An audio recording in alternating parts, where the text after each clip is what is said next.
groomer. I'm just a loser. Hey guys, welcome back to my channel. So today we are going to be diving into the whole Colleen Ballinger on the podcast Tea Time with Raven Simone and the other person that nobody knows.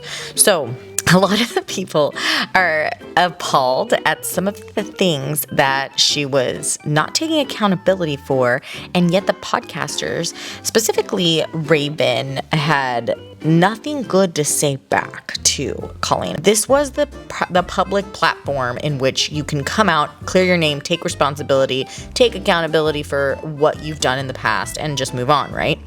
Well, that's not what we saw here. Well, there is a very big elephant in the room. Yeah. When she went up on stage for your live show, she was a part of the yoga challenge section of your show. And it made them feel gross. Later in life, they were essayed. And when they look back at that moment with you, they feel similar feelings. Can you dive a little bit deeper into what happened at the yoga challenge?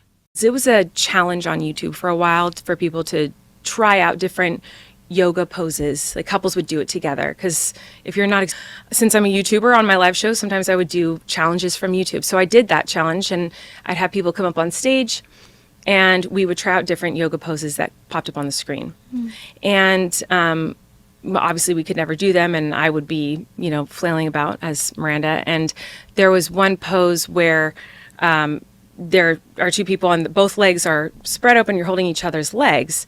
And I genuinely never thought of it as a sexual or inappropriate thing. To me, the joke was that when the legs were open to do the pose, the fart sound effect came on. Because that is something I never want to do, is trigger anyone, but especially a girl who's been through horrible things. Really? A girl who's been through horrible things, like being on your show? And now appealed to this younger audience that now is growing so much.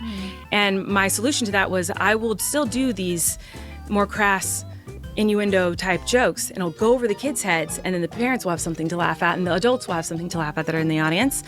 And that was my solution to that. That was you rectifying what was going on stage? Okay, that was really weak. Like, to say that that's how you're going to rectify what was going on stage by just thinking that, oh, now that I have a younger audience, I know I'm not going to change shit about my show, still keep it inappropriate. That way the parents have something to laugh at, so I don't lose that audience. But I also gain the younger audience, because that's how they got here, was through my crass, inappropriate jokes that should absolutely not be told to children, let alone dragging them on stage and making them a pupil for other people to just be like, oh my God, that was just so wild and inappropriate and unexpected. Like, come on, 2007 comedy over here. Like, let's fucking get a brain cell going and not extort children for views and laughter by putting them in inappropriate situations.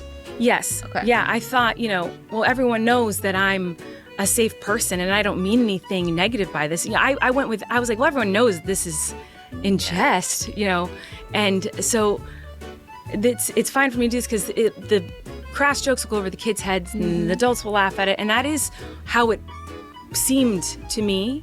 I didn't think more about how that could be affecting the younger people in the audience. Over the kids' heads, and the adults will laugh at it, and that is how it seemed to me.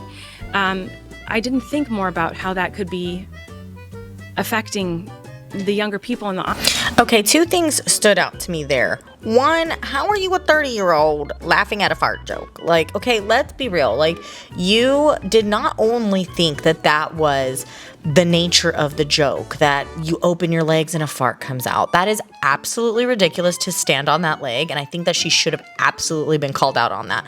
Raven tended to give some looks, but not really attack with words on any of the topics, and that was really disappointing to see. Also, the other interviewer, we're not even going to talk about. I do not even know her name, who she is, or anything, but she was very quiet and silent, and just kind of taking the back seat, or just taking Colleen's side a lot during this interview. But the second thing, and the most important thing that I want you guys to focus on, is the verbatim that she's using. She will continue to use this as her default excuse And later on, it's going to make so much sense as to why. But she keeps defaulting to the fact that it went over her head. It just didn't, she didn't even think in that, that this was going to be misconstrued as inappropriate. Like, how could she possibly know? And it's this little, like, fake, oh, I'm just so innocent. It didn't even dawn on me that this was inappropriate. There's this little innocent vibe that is just such bullshit, honestly, and it's just so ridiculous to take the stance on. It's cowardly. That's what it is. It's cowardly to not take accountability and fall on the sword of, I just didn't know. Like, that's bullshit. I'm not buying it. Do you feel like you have a different perspective now between, let's say, like bad judgment and harmful behavior? I definitely do. Yeah, I certainly think that and especially now, now that I'm a mom, obviously every choice I make, I think about how it could affect my children. And I wish that I went into my interactions with my fans with that same mindset of like, everything I say can affect them, and think about how this can affect these people that you're interacting with. Just using this yoga challenge experience as the example here, how could you not think about how that is going to be affecting the children? You're putting a child on stage, spreading their legs open in front of hundreds of people, if not thousands. And, oh, there's a fart joke, though, in it. And that's all it is. You're putting them physically in a situation that's going to make them feel disgusting, that's going to make them feel violated. It is something that is beyond just being crass. It's predatory. That's what it is. It's predatory, and you cannot hide behind the blanket of, I'm a safe person. I'm just a good person. I have good intentions. Like, quoting my homeboy Jeff Goldblum, the world's worst things have happened under the best intentions. Let's put the clip in here. Some of the worst things imaginable have been done with the best intentions. Did parents ever confront you after? Did you ever get any kind of interaction with an adult who said, this didn't feel good for me and my child? No, I never did personally. I don't know if someone got that message and I never received it. The only complaint I ever remember receiving in that way, in person from a live show or anything, was at the beginning of my shows, I used to do a ukulele song. Where I would, damn ukulele. Okay, Miss Raven, like, I play hardball with my questions over here. We don't need your comedic laugh, your comedic little 2 cents of that damn ukulele to lighten the load of the moment. Listen to the topic that we're talking about, and then listen to why it is not okay to just throw in just a little comedic relief moment, okay? We don't need it. This topic is something serious. You're trying to have her lay out her cards on the table, say her side of the story. Like, we don't need to be making a joke out of this. She does that plenty on her own, to where if you're going to be interviewing someone and putting them in the hot seat, we definitely don't need you taking the side. hate comments. So there was a lot of bad language, and the comments were on the screen, and I would sing them. And we did get some complaints about that. They were like, you're saying bad words, like in the first 5 minutes of the show. And I have my young kid here, whatever. My young kid here, or whatever. She was really struggling to say the word kid. She wanted us to avoid the word child, kids. She would use specific words in replacement of that so that it can lessen the severity of the crimes that were happening. Let's just be blatant with that, right? Like, it could just lessen the manipulation that she was doing, okay? And when she said, well, we changed it, to a PG-13 show. This is not a show for kids. A 13-year-old is a kid. In what world did a 13-year-old become a freaking adult? No, they're still a kid. Even if you changed your show to a PG-13 and you're putting out bad words and cuss words and sexual innuendos on the screen, and bleeping them out, hello, you're still putting them in a situation that they shouldn't be in. For you, for all these people who were laughing with you, and then all of a sudden Have them turn against you. Yes, it's painful to see people who supported me and laughed with me and all this stuff suddenly turn and change their mind about it. But I don't blame anyone but me for, I completely blame myself, especially because I know that people do make mistakes, and people can learn and grow and change. And one of my biggest mistakes was not listening and addressing things and taking responsibility. And playing the ukulele. Yeah, I'm playing that damn ukulele. Okay, again with the ukulele comedic little joke there. Good job, Raven. Oh, you still got comedy in your blood. No, you don't, okay? This isn't funny. What she was talking about was she needs to take accountability now. But you can't say that in the same breath that you're also telling people you just didn't know. It just went over your head. Like this, it didn't seem inappropriate to you. It doesn't matter what it seemed like to you. You can hide behind that veil all you want. I'm sorry, but like you can't say that you're ready and willing to take accountability and responsibility and that all the things, and then in that same breath just say, but I just didn't know. Like, to me, it didn't dawn on me that this could be misconstrued. Like, I'm a safe person. I wouldn't think that way. Just stop, okay? These like colorful little kid ukuleles. And I was like, oh, I want to get one for one of our kids. And my husband was like, no. And I didn't even register to me, which is crazy because I always think about it. And I was like, no, what? He's like, do you have something to put it in? I was like, I'll just carry it. And he goes, no, we're in a public place. No. And I was like, what's wrong? And he was like, you cannot hold a ukulele that is hot pink and walk around a fair. Are you insane? And I was and you're like, yes, I am. And also, thank you, because I was about to do it. I just didn't, I don't know how I didn't think about it because I think about it all the time and how like, oh, I'm like, I really like that instrument. I can never play it again. It's like, but it was just, anyway. If you could explain why there is a clip of YouTube of a little boy eating Cheetos out of your pants. Could you explain that for the audience, please? Pulling Cheetos. That makes it sound more egregious. Like he's physically eating out of her pants. He wasn't. He was taking one. Oh, he was taking see? That's how things get twisted. Right. Yeah. So could you explain it, please? Well, I mean, what a crazy thing to hear that there's a woman on stage and there's a young person taking food out of her pants and eating it on stage. I mean, that's crazy. But to call it out like that, oh my God, that's just so crazy. That's just so absurd to hear a woman having Cheetos being eaten out of her pants by a child. Like, this is giving me Shane Dawson with the Willow poster vibes. Unexcusable still, just very like, so then you blatantly knew that this was gonna look bad, that this was gonna look so horrible that you were gonna get that shock value out of it. Like, that's how you knew that what you were doing was inappropriate. It was not okay. That's what groomers do. Like, you were aware. Let's call a spade here. That's how things get twisted. Right. Yeah. So could you explain it? To hear that there's a woman on stage and there's a young person taking food out of her pants and eating it on stage. I mean, that's crazy.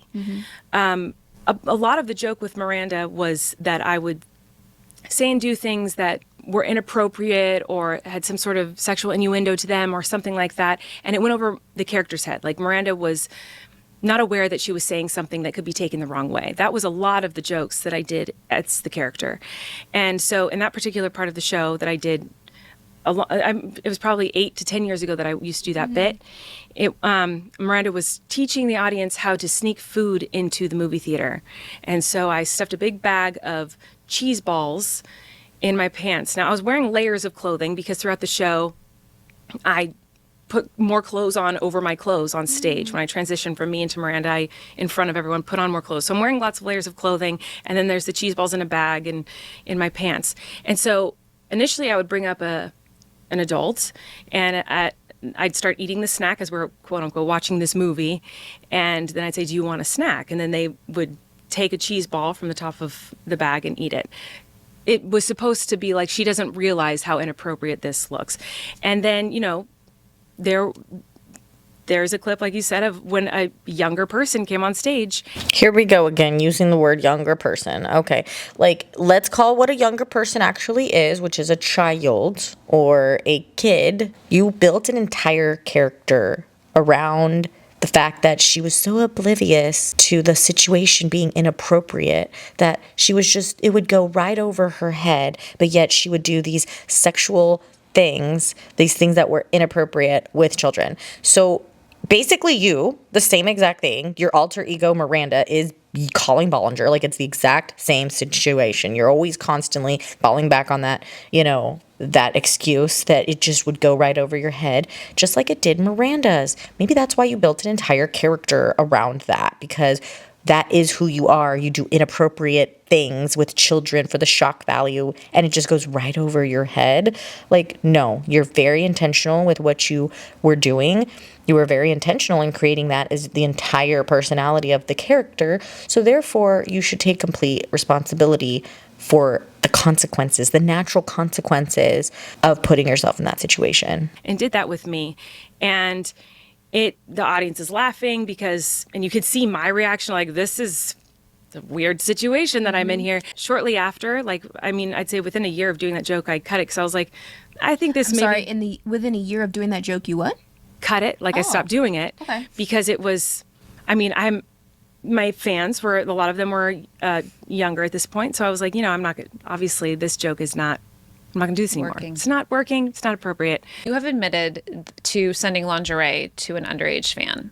And I know you've talked about this before, but I would like to ask you one more time to address this and kind of what happened and how you're feeling about it now. Yeah, what an idiot is how I feel about it now.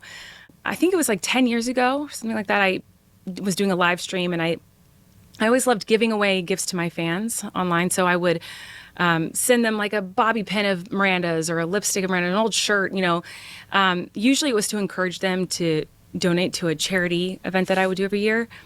But I loved giving out stuff. And so I was doing a live stream like I did pretty often, and I was opening up a box of clothes that I had bought, and in it was this underwear bra set that I didn't order, and we were all laughing about it. So everyone in the chat was laughing about it, me and my friend, and he actually put it on over his clothes and was like, look at this, and we were laughing about it. But then there was one fan in particular who kept asking us to send it, and I was like, obviously you can tell in the live, I'm like hesitant about it because there is a little bit of brains in there somewhere that was like, maybe not, because I hesitated. But then I was like, and I didn't send it. I didn't. But then it just became an inside joke with the fandom, and everyone was like telling me to send it, and he kept asking for it. It was like months of this. And so finally I did, and it was very public and as a joke. And it was like a part of my brain was missing in action of like, hey, this is not a good idea. This looks bad. It wasn't a pair of my something that I sent to a young fan in a inappropriate way, but it was inappropriate. Like, what part of me thought like, everyone will know this is a silly joke in the fandom? Like, that was... And when you feel like you're being given permission, if you will, because everyone is saying kind of the same thing. Everyone seems in on the joke. Everyone seems to understand it. Everyone is saying, send it. And then you have this person not dropping it after that, but continuing the conversation. See where you don't think about potential negative consequence because in that moment it feels pure. And you're not sending it in a sexual manner. No. I really do not understand Raven butting in every 5 minutes to throw Miranda a bone. I'm sorry, Colleen. Same person, honestly. I don't know why. I wonder why I confused the names. Like, why are you throwing her a bone? No. Well, and I appreciate that. But at the same time, like, it was my responsibility to know I shouldn't send this. This could look really bad. And this could make people uncomfortable. Yeah. Yes. That's where, even though it doesn't matter how many people were egging it on or asking for it or begging for it and thinking it was so funny and everyone, it seems like this joke, I should have taken a second and been like, maybe send a bobby pin. Anyways, guys, I hope you liked sipping on that reality, but it is time